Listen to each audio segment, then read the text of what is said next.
The session this afternoon draws on a project that we've been carrying out over the last year or so, which is a collaboration between the University of Durham in the UK, the University of Cape Town, working there with Shane Godfrey and Debbie Collier, who unfortunately couldn't join us today, and York University in Toronto. We're delighted to have Kelly Pike, our partner there. And it's really related to a broader programme of work that I've been leading since about 2017, which is focused on investigating shared challenges to effective labour regulation, what we've referred to as global challenges, so those that emerge in different settings in lower and higher income countries, and perhaps in different forums, but are globally shared. Our particular concern over the past year or so has been to look at the effective enforcement of labour standards as a global challenge, and we've focused on sub-Saharan Africa and with a particular focus on the garment sector. And that work is funded by the Economic and Social Research Council and the UK's Global Challenges Research Fund, which is the UK's flagship fund for research on sustainable development. So we're delighted to have that support. So this afternoon, the session will be in two parts. First, we are going to launch a short film that we've made in the project, which conveys something about day-to-day life in the Lesotho garment sector. So our purpose was to try to convey to a global audience in a more immediate way, perhaps than usual in research projects, the day-to-day experience of working in the garment sector in Lesotho and also in Cape Town, and the perspectives and views or priorities of the workers in the factories. And we're delighted to collaborate with a filmmaker, Darren Hutchinson, who's with us today.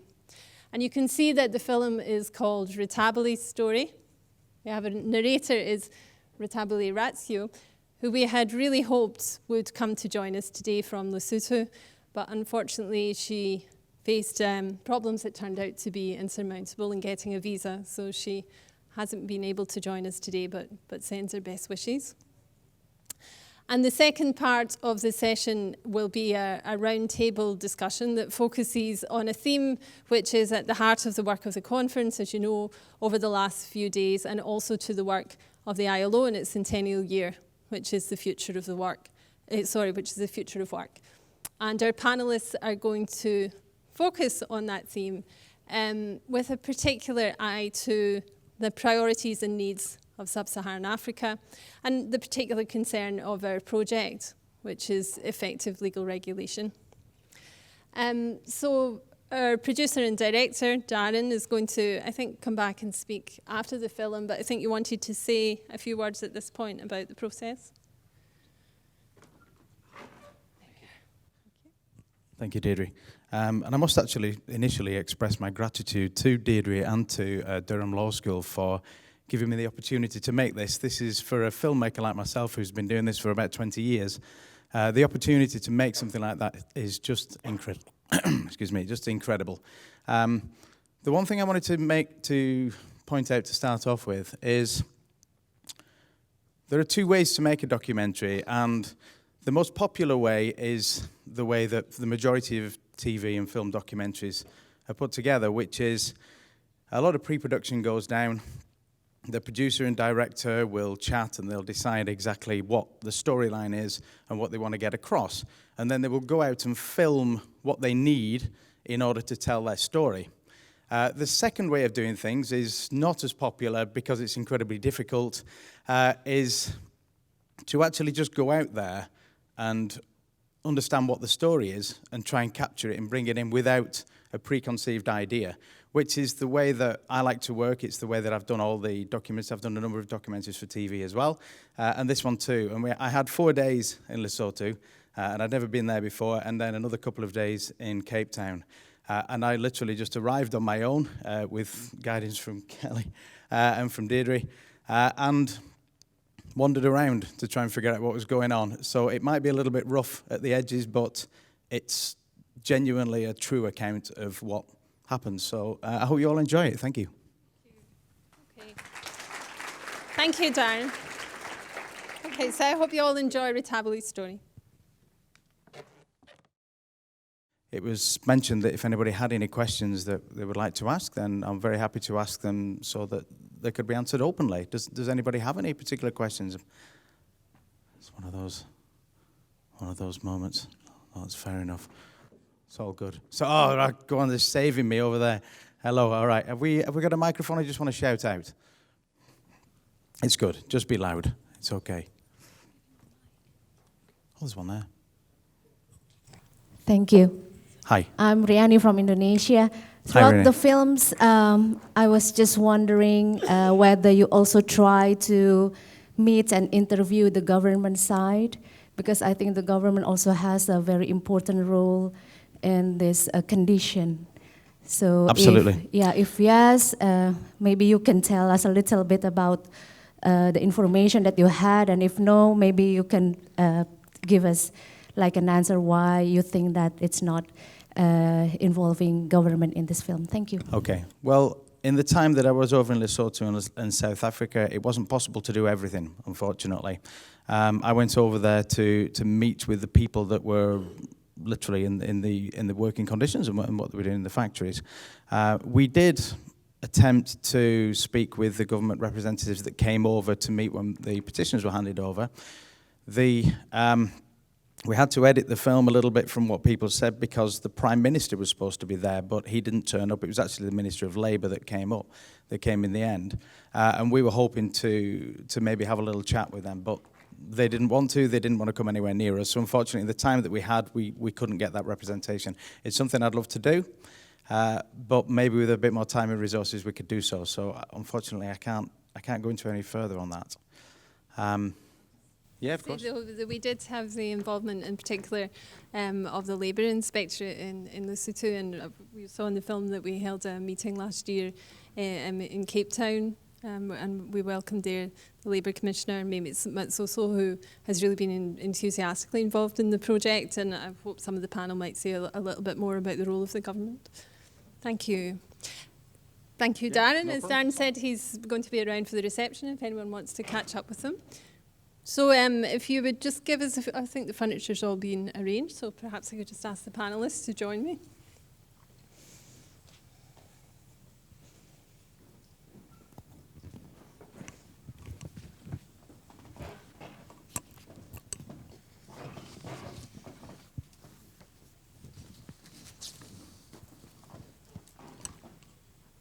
Thank you.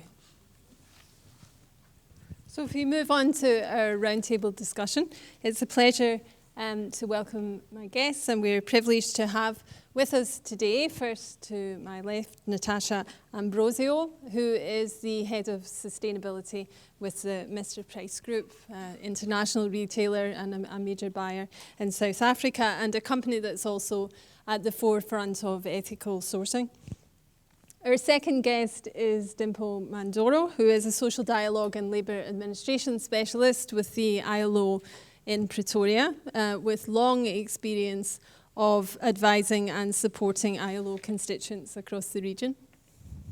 We're also delighted to have Professor Kelly Pike, who's just come to the end of her tenure as Director of the Global Labour Research Centre at the School of Human Resources Management at York University in Toronto, and whose research has long included a focus on the garment sector in Lesotho. And Natasja, Limpho and Kelly have been involved in the DWR Africa project over the last year.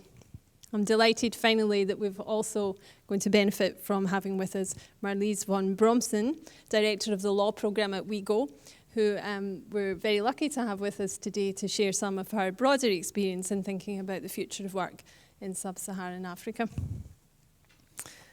So if I can just ask the panel to reflect for a moment on the film that you've just seen, and I'm wondering which elements of it you find to be most resonant to you, in particular in your recent experience in the garment sector. Maybe starting with Limpho. Thank you very much, Madam Moderator. Good evening, colleagues. All that I can say is that this is a sad story of workers who are involved or who are working in this industry in Lesotho, in Swaziland, also in South Africa, and I think to a certain extent in Ethiopia as well. This is one of the sectors which has been with us in the region since the 1990s, after outsourcing from North America or Europe to go to the developing countries. For example, in Lesotho, this coincided with a sad story whereby there was a fall in labor migration to South Africa. And those who were left at home now had to fend for themselves now to go and work. And the only alternative that was there at the time was in the textile industry. Remember also most of the countries had just gone through structural adjustment in the form of retrenchments and so on and so forth. So there was a pool of unemployed people. So textile in Lesotho in particular was the only source of employment for local labor. This is a sad, true story of what is happening in Lesotho. Thank you. Natasja, maybe want to respond? Yeah, I think looking at the story, I can definitely resonate in terms of a lot of the work that I've been exposed to or been myself to factories in South Africa, mostly in the Newcastle area. And particularly the issue around the foreign owners working with local labor. I see that everywhere, that there's this tension around cultural differences, ways of, because there's protection in South Africa, there's very good labor laws, there's good structures in place, and yet between the management and local workers, there's definitely differences in how the barriers almost, how we're going to break down those barriers of communication. I think it's mentioned in the movie. Generational differences. When I talk to workers on the factory floor, they see their protection very differently. They talk about social media and how digital platforms can be used. So they're not even talking about union membership and those type of things. So I think we have to think about those barriers between the owners and the workers and how we're actually going to open up those communication channels. And that's really what I see everywhere. Thank you. Kelly? For me, the whole film resonates with me because I've been working with workers in Lesotho's garment industry since 2010, just before the Better Work program launched in Lesotho. And what's sad is that what they're saying in this film, which is 8 years after that fact, sounds quite similar to what they were saying before. But there was some improvement, there was progress while Better Work was there, and it seemed that when it left, things started to go back to square one. But as someone said in the book launch today for Steph, where there has been some progress, even if there is a stalling of that or some steps backward, there is progress that could potentially be returned to. And so there's potential there. It's just, we say we want to put a human-centered approach. We want to put workers at the center of social and economic policy and business practice, but we have a hard time putting that into motion in a way that has meaningful and sustainable, long-lasting improvements for workers. So, sometimes talk the talk, or sometimes target the worker groups or representatives that may not be the actual representative of workers or true representatives of workers. Sometimes we take a surface level approach or symbolic approach, but what can we actually do? And one thing that on a personal level that stands out to me, when I first started doing research with workers in Lesotho, someone asked me in one of the first focus groups, and there ended up being 55 focus groups, but she asked me, are you going to help us, or are you just going to do your research and then disappear? So it's disheartening to see this film, but hopefully we can sort of, with this project, think about what are the limitations and the opportunities on these stakeholders to more functionally work together in a coordinated way, and at the same time of strengthening capacities of stakeholders to engage in this coordinated fashion. What can we do to increase the capabilities of the workers, which I think ties into the next question about tying this in with the future of work debates. Maybe if you could hold on to the mic, Kelly, and I suppose thinking about your response and talking about the sustainability of these kinds of interventions, if we could think about the broader sort of future of work debates. And I wonder, when you see the ideas that are discussed under this theme, often in a higher income country context, I wonder which you feel are most pertinent to the region. Mm-hmm. I think some things are beyond reach a little bit, or out of focus a little bit, because I think future of work debates talk about school to work transitions and how to funnel, young people into these hard to get jobs. But you see in the film, there's a challenge just staying in school, or getting, it's the reverse order, getting out of work and into school so that you can, invest, which comes back to these goals around lifelong learning and a fundamental right about that, investing in education. So I think things like school to work transition, but really I think it's applicable, especially this thing around human-centered approach, because a lot of what was coming out in the film was people not feeling recognized as hardworking people who just want to earn a wage to support their families. And I think investing in those workers, investing in people, whether it's through education, whether it's creating a minimum floor of social protection, this idea of putting them at the center of these debates, I think all of that still applies. You made me jump ahead. I'm not on the right page of notes for that question. That was a perfect answer. Yeah, but I think on a broader dimensions of development and progress in living standards, including rights and enabling environments that could widen, workers' opportunities and improve their well-being. I think, one worker talked about not knowing what her rights were, and I think that is a source of empowerment for workers when they understand what they are entitled to, what channels they can go through in order to try to achieve that protection. That's a first step there. And there are also the linkages between work and home, and future of work debates talk about a focus on gender equality. Again, it came up in the book launch today about embedding gender and gender equality in these governance debates.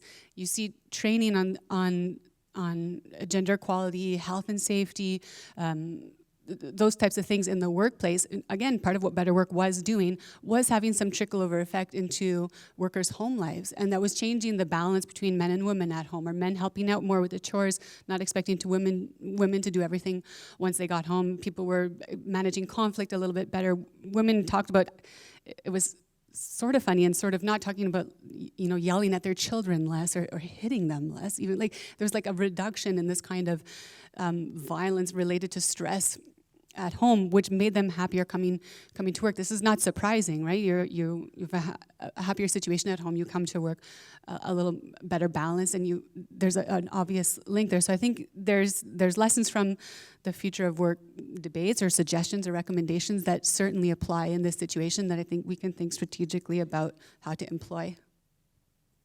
Okay, thank you.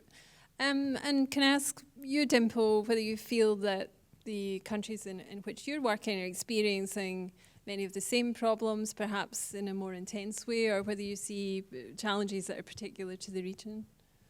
Well, most of the countries in the region suffer from weak compliance mechanisms in the sector. Whether it will be Lesotho or it will be Swaziland, and then to a certain extent also in South Africa, despite resource affordability in South Africa. But you still, we have seen in the film that workers, especially in Newcastle, for example, and then to a certain limited extent in Cape Town, there are still issues of lack of enforcement. But also, apart from enforcement, there are also issues like weak other labor market institutions like collective bargaining, which are there. In South Africa, maybe it's an exception where there is a robust collective bargaining, but in Newcastle, the minister even had to be taken to court when they were even refusing, when the minister was using her prerogative to extend collective agreements across the sector. Whereas in Lesotho, there's absolutely no collective bargaining in the sector. We heard what the unions are saying. They depend entirely on minimum wages. And if there was no minimum wage, only God knows what would be the situation. So the use of collective bargaining, I think, needs to be encouraged. One voice for workers also needs to be encouraged. It's quite shocking that in a sector of about 40,000 workers, we have about 5 or 6 unions. And they are not working collaboratively, they are competing very aggressively against one another. So it will be very difficult, even if we talk about strengthening labor market institutions. If we are having such divisions, it becomes much of a problem, which also I can even say more about this when we are moving into the future, where we'll need really a lot of a strong, robust, united voice in social dialogue so as to be able to address some of these issues. And Natasja, I wonder if you could give us a perspective from the buyers and from your work with factories about what you see the challenges for the future of work. Yeah, thank you.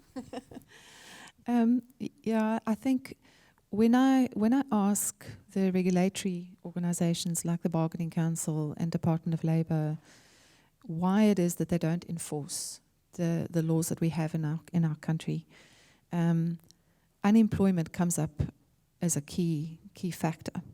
So in South Africa, we now have one of the highest rates of unemployment, and it's just rising all the time. And so we have this tension between job loss and enforcing, because what we're saying is we need to make examples. We cannot just let this carry on. And yet there is this concern around unemployment. So I think that is a real challenge about how we're going to move forward in the future. And then I think just unlocking, I mean, the future of work requires a lot more investment in capacity building. We talk about it in the papers, but how are we going to unlock that investment? It's very difficult for factory owners. What we, in our analysis, have seen is some factories make an operating profit of like 5%. And that is without paying sufficient wages, that's without investing in machinery. So how are we going to unlock the finance? We have to think systemically about how that's going to happen, because it's not just going to happen from the factories themselves. I think there's also just in the region something that is a bit concerning and challenging, is that there's now this rising of competition happening between the countries, because there are governments approaching retailers or manufacturers and saying, we want your support in strengthening our production industry, which of course retailers will support, but we are concerned about that actually causing competition. And then you have in some countries lower wages than in others, and how that actually plays out is something we're going to have to think about in future as well. And then I think just one other thing is the structure of you were asking me about our experience from a buyer perspective. When I unpack our sourcing channels, it's very evident how certain sourcing channels can unlock finance or enough money to actually pay the workers the right wages, and how other sourcing channels don't. So we do need to think about how if there's a lot of change of hands in a sourcing channel, there's profit made at all points. And we really need to think about how we structure the way that we work in future differently. Thank you. I wonder if we could maybe bring Marlese in to think more broadly about the sort of ideas that are grouped under that theme of the future of work, and how you would think about them, particularly in the sub-Saharan, from the perspective of WIEGO. Thanks for the opportunity. So I've been asked on this panel to talk more broadly about employment in Africa. So just for those of you that don't know, WIEGO is the Women in Informal Employment, Globalizing and Organizing. So when we look at the Global Commission on the Future of Work's report, we're looking at it from the perspective of informal work. So that is 61% of the global workforce is informal, of which 64% are own account workers. And these are the statistics from the ILO's 2018 Women in the Informal Economy, men and women in the informal economy, which has got data from over 100 countries. So in terms of sub-Saharan Africa, 79% of the workforce is informal, and a very large proportion of that workforce is self-employed. So when we've looked at the Global Commission's Future of Work, it's very Eurocentric and it's very northern focused. So to give some content to that, maybe if I can just take a step back just to give you a picture in terms of Africa. So in least developed countries, 1 in 4 informal workers is a street vendor. And you would have seen pictures of street vending in the movie that we've just seen. So it's with those eyes that we'd look at the Global Commission's report. So the human-centered approach has 3 pillars. And one of the key pillars is investment in institutions of work. One of the investments is, and it's a very exciting concept, universal labor guarantee, that all workers should enjoy worker rights. And yet when you read the paragraph that describes all workers, it excludes 40% of the global workforce, which is the majority of African workers, namely own account workers. The second labor market institution that comes up in the Global Commission report is that it talks about new forms of collective bargaining and thinking creatively about collective bargaining. And in that piece of the report, what's particularly disappointing are 2 things. One, that it understands micro enterprises, so these are the informal hairdressers, informal mechanics, second-hand clothing, informal traders, waste pickers, domestic workers, not domestic workers, sorry, sees those as part of the employer group. So it's saying, well, the employer group doesn't adequately represent these micro enterprises, which is very disappointing, particularly since we facilitated for many, many years informal workers being part of the worker group at the International Labour Conference, not part of the employer group. The second piece that's very disappointing is that there's no mention of the international standard or the international instrument, the Recommendation 204, the ILO Recommendation 204, that explicitly talks about collective bargaining for own account workers, for self-employed workers.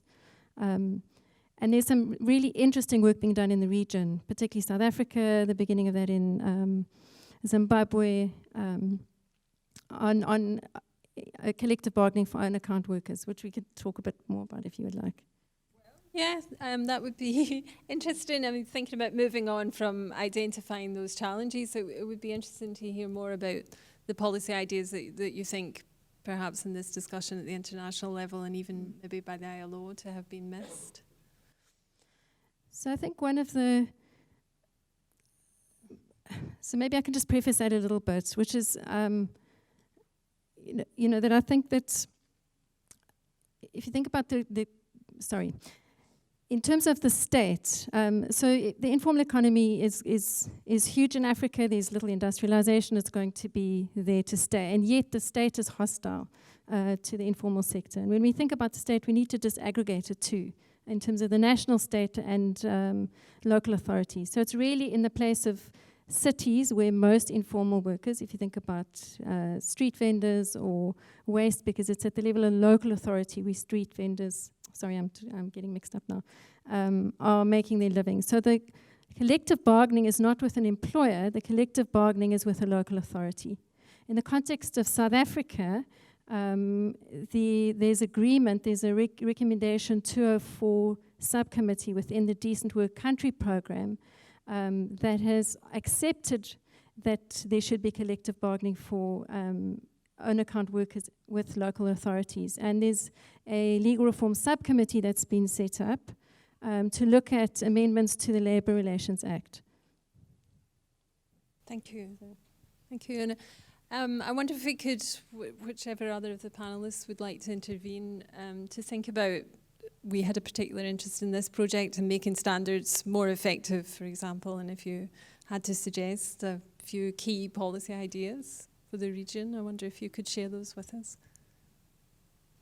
Maybe one of the things before I make a different suggestion, I would suggest that maybe we take 1 or 2 minutes. I'll take 1 or 2 minutes to try and reflect on the future of this industry. Please. The light of the mega trends and the drivers that are going to shape the future of work.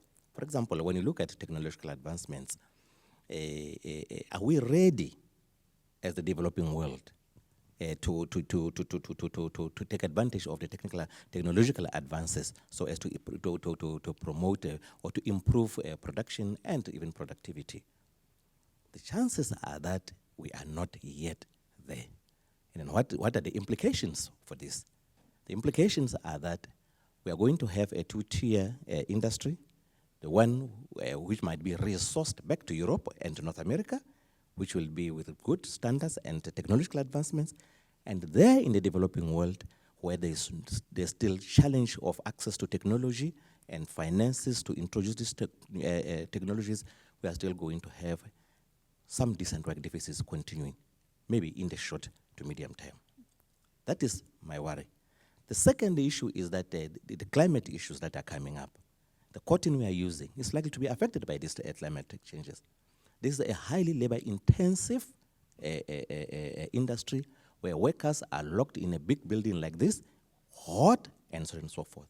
Issues of occupational safety and health, issues of stress, and so on and so forth will continue to take place. So the question is, what are the policy suggestions, therefore, that we can make to address some of these issues? Mm-hmm. For me, my humble opinion would be that I think the governments in the region, I have to start with the governments, as the custodians of social and economic policy. I do not think there has been enough that has been done to put workers at the center of planning and human and social development planning. I don't think enough has been done. And we are now faced with a situation whereby in case there could be resourcing of this sector back to Europe and North America, we are likely to have huge unemployment and social instabilities taking place. We are also likely to have a sector which will be further affected by the current or possibly even in the near future uncertain geopolitical trade relations between states, whereby now you find that, for example, China and the US are having a problem, and these are the two determining powers for the markets for this sector. So in the process, where will we have this? How are we going to promote decent work? So maybe I think the first thing that I said would be, I think dialogue needs to be strengthened, especially workers. Secondly, I think collaboration possibly beyond the traditional tripartite arrangement may need to be encouraged. I'm not even saying countries which are not ready to embrace tripartite plus dialogue should be forced to, but maybe they may need to start thinking along those lines. And then finally, okay, 2 points. The third one is, I think African countries have to come to the reality that putting eggs in one basket has not worked. I think diversification of industries is now an Asian issue, not only for export to Europe and North America, but even tapping the local markets, including in the region. Otherwise, we are going to have a problem. And finally now, the issue of the buyers and the consumers in North America and in Europe. Really, time has to come whereby we should all be honest. Producers in Africa do not determine the prices. They are determined somewhere. What is an American and a European consumer saying when they are receiving nice clothes for $5? Where do they think they are being produced from and under what conditions? So we really have to be honest and say globally we engage in a crusade to fight this unjust system. Thank you. Thank you. Kelly, maybe reflect on your experience specifically in Lesotho. Yeah, I just wanted to say that, Darren did a nice job of making a particularly moving film, but the point of the film was not to be an expose or just to make you all sad before going to drown your sorrows in the wine at the reception. Of course, it's reflective of conditions in the garment sector around the world, and it's a unique story, and it's it's an illustration of what's going on. But really, it was also an attempt to set up a platform moving forward, and from the research side, it's Better Work will have been in a total of 9 countries. Lesotho is the only one where the program shut down, and that was due to a loss of funding from the U.S. Department of Labor because only half of the factories were subscribing because it wasn't mandated by the state. because they were afraid of losing business. Okay, I'll stop that story. But anyways, so it created a unique opportunity to see what happens when you kind of pull the legs out or whatever it is, and it kind of fell apart, right? We don't know what would happen in any of these 8 other countries where better work is, what would happen. And so it raises a question about the potential for a multi-stakeholder approach to improve labor standards in a meaningful and sustainable way. And so that's kind of the question we're interested in.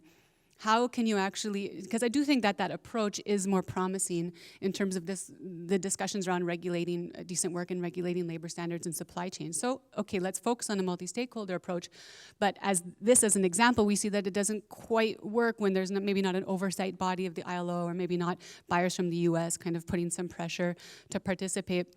So then what? And then I think from a research perspective, that approach, we really need to take a more nuanced or holistic approach to looking at these issues and considering the broader ecosystem. Group today was talking about labor shortages as an adjacent problem to consider when looking at labor standards, or the politics, or all sorts of things that could be playing in the periphery, homeworking operations, the establishment of cooperatives to escape the formal labor regulation. And then within that, look at the opportunities and limitations for stakeholders, the stakeholders with even the best of intentions for improving conditions, and where you can have a labor commissioner who's fully on board, but if there's a minister of labor who changes over every 2 years or is fully corrupt or whatever is happening, you're not going anywhere with that plan. And then also within that, looking at the capacities of workers and what is being done to invest in that. So I think this is kind of what we're thinking with this project, and Deirdre and I are going to talk a little bit more about it on Wednesday morning when we talk more broadly about the report that was produced from this project. But I think to make a more positive or forward-moving angle to the film, this is kind of what we're envisioning. Thank you. And Natasja, finally. Well, I would like to share maybe 2 stories of what I've seen has actually worked. I wish there were more, but I think there's lessons to be learned out of that, and perhaps how policy can be informed by this. So we discovered, we did a social compliance audit in a factory in Durban, and it was one of the worst that I'd ever seen. And when we sat down with the owners of the factory and basically put the problem at the center of the table to say that we have to find the solution together, I think I could see that there was a shift, because it wasn't about us judging them or them judging us or throwing stones and saying, but you don't do this and we don't do that. We put the problem at the heart, and we said, how do we find a solution around this? And I've got to say, I mean, there's multiple different things that needed to be done and that we have actually implemented, but it didn't take long. 6 months later, we saw a shift. We did a social audit. The worker wages were improved. The health and safety conditions improved, and we started seeing better productivity coming out of that factory. Now being one of our best performing factories, that was in a time period of 6 months. And so for me, that was an eye opener, because I realized how the way that we work, and I understand it's very difficult when you've got 1,500 factories as a retailer. How do you do that? We have to grapple that question. But for me, there was something in there. And if you zoom out, then the other piece of work that I've been part of, fortunately for the last 2 years in South Africa, is where retail, government, labor, industry all came together and initially formed a task team. And the minister at the time said to us, we've got to find solutions for the industry. Eventually what happened was we formed what we called the Retail CTFL, which is Clothing, Textile, Footwear and Leather Value Chain Master Plan for 2030. There was a lot of debate and a lot of tension in the room, but right at the center we said, we've got to create jobs, we've got to create decent jobs, and we've got to make them sustainable. And the dialogue went on, and we had facilitators with us to the point that it was about 8 or 9 months later, we put a strategy in front of government, everyone signed off on the strategy, and then that informed the policy changes that needed to take place. So we said what we wanted to achieve, what was the vision. At the heart of it had to be transformation, had to be sustainability, and what are the policy and regulatory instruments that need to unlock that. That's been put to the new minister that's just taken over, and we're just waiting to hear what's going to happen from that. It was co-funded by retail and by government. So I think that there's a lot to be learned from how we get to the answers. And I'm a firm believer of all the key stakeholders, but the problem, everyone has to wrestle with the same problem. And I think sometimes even, I've been part of retail for 26 years, it's the only job I've had. Often retail is not at the table. Maybe it's too far, too distant. We do the social audits, we do those things, but retail has to be at the table to be part of wrestling with those solutions. Thank you. So we have about 5 minutes left. It would be time to take a few questions from the floor. Anyone? Everyone, I would like to say a big thank you to the organizers for bringing together academics, filmmakers, discussing such a difficult topic. So it's basically starting with a comment to say that what a brilliant work Darren has done in bringing this, documenting such difficult topic. And I'd really like to know more on the work behind the scenes. The question to the panelists who also appeared in the film is how did you think around getting the message across on the screen this time as opposed to a journal article, which I think it's really important to point out that bringing such difficult topic in a way, communicating in such a creative way could present such challenges.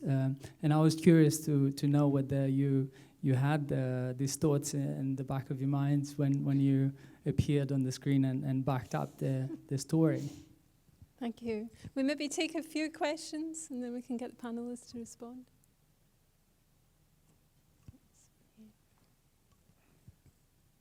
I really like what you said about being conscious about what we buy and the fact that the trends in the market doesn't really go in the direction we would hope to see because fast fashion is coming up.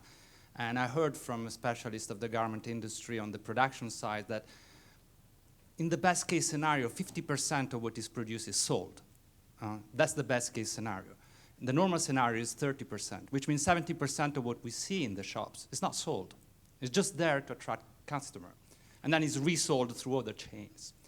And this kind of consumption is really a problem. And I think that in the movie, we don't see the brands. We don't see really the products. And I think we should raise the consciousness of consumers when they buy these cheap clothes, what is behind, you know. I think I would love to see, I don't know, the last, Zara clothes in the advertisement or whatever. And then beside the story of the people who produced that. And to know also, that would be great, to know also, well, it's cheap, but at the same time, these companies are making big money out of that. So how is the value redistributed, in terms of the supply chain?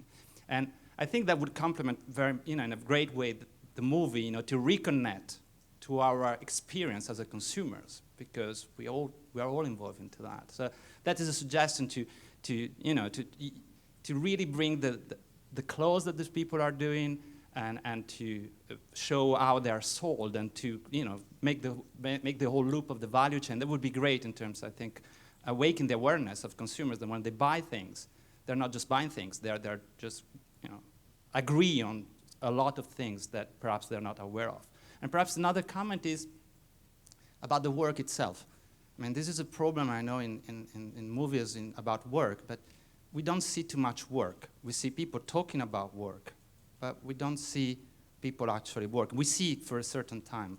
But I think it would be great to have more kind of initiatives to really show the work, to really show that these people actually have skills, have competences, and look how the work practices are. Because in most of these discussing about work, sometimes the work is not there, it's invisible. And I think I would like to see more work showed up, discussed, ethnographic-based things, in order to also bring what these people are doing is important to them. And there are skills there is tacit knowledge. And I think this is a part that's often missing. And I think movies could be the opportunity to show more work practices, really. I know that it's difficult to film, but that would be great to have. Thank you. Thank you. Maybe take one more question.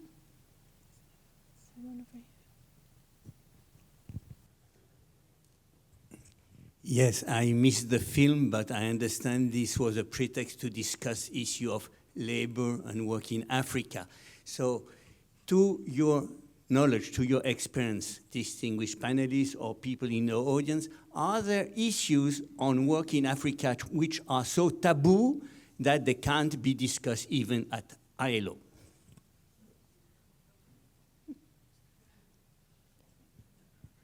Is it so taboo?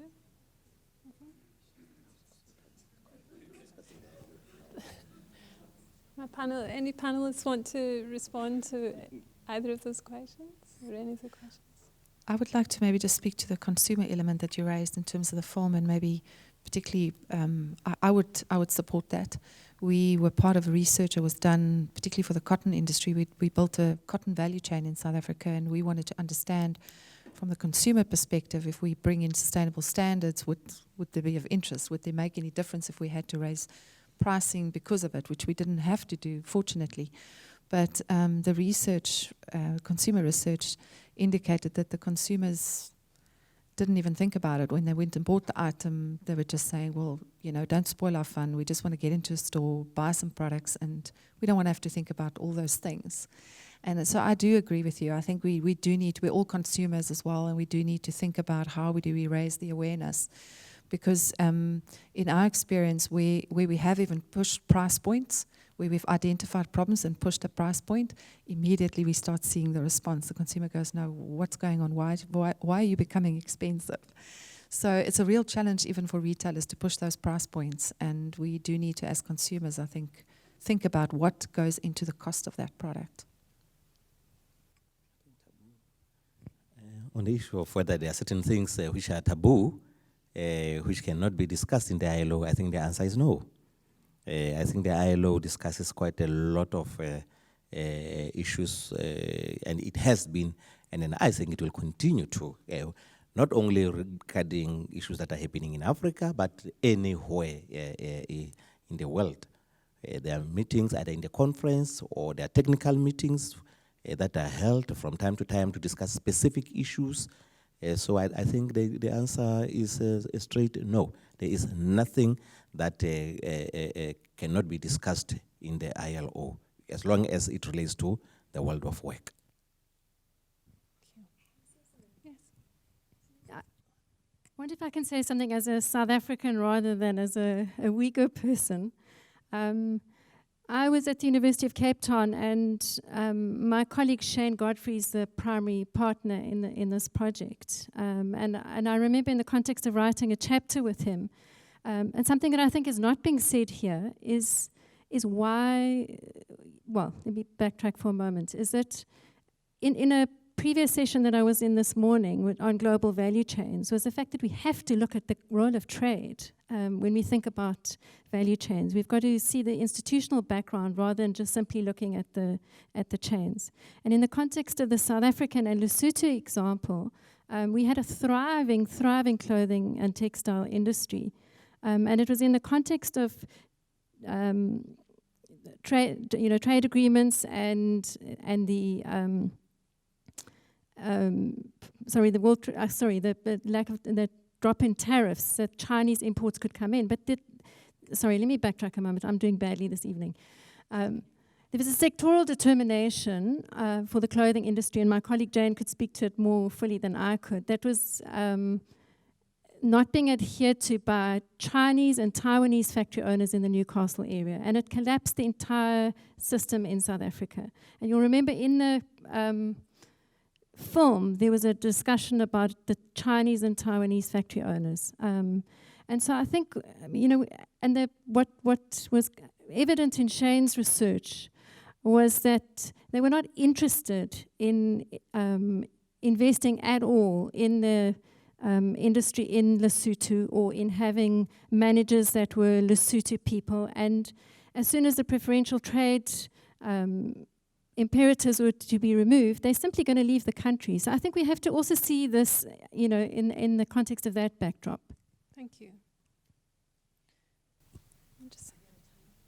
More or less. I think we're just coming to the end of our time, and thank you for the comments that related to the film itself and the way that it conveys the research. I think this was our first time really to try to convey our work in in this medium, and so it certainly was a challenge to us, and something that we'd like to build upon in future work, and maybe take those comments into account. And certainly in terms of conveying the work processes, I think it's a very valuable comment. We had some restrictions there, as you know, in Lesotho, because we actually couldn't get into to any of the factories. They weren't so keen to let us in, but we hope at some point maybe to build trust and be able to convey that more fully. So I think we have actually run out of time, but as you know, there's going to be a reception held, which is conveniently just outside of the cinema, so I hope that we can continue the discussion there. Thank you very much to my panellists for a fascinating discussion, and to you for your questions. Thank you.